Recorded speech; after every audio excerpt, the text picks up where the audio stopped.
What's up mga kabro? Pupunta tayo doon sa kinainan na kasama natin, si Road Trip Motovlog sa Imus, yung Charap Bulalo. Panawagan niya na vlog ko mamaya. Wala po.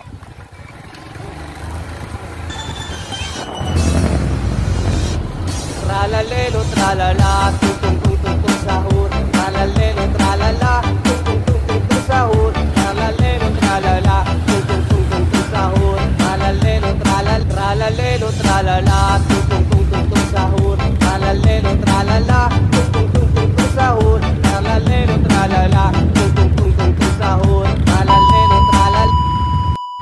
Yon mga kabro, nandito na tayo ngayon sa Charap Bulalo sa Imus, Cavite. Ayan, kakain na tayo. Makikita nyo ang menu nila dito. May tag 150 at 300. May apat na rice na. Ayan, makikita nyo ang loob nila. Napakalawak at napakaganda. Malinis tingnan. Ayan o, charap.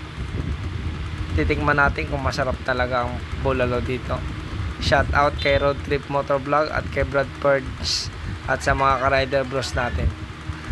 At ito na, kasama ko ang aking pamilya. Kakain kami dito.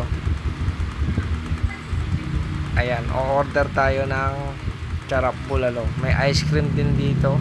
At ito na nga, dumating na nga ang bulalo. Ang daming laman, oh.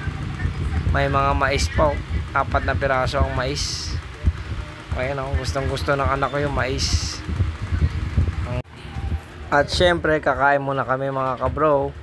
Ayan. Tingnan nyo na lang po ang kinakain namin. Try nyo na lang dito pumunta.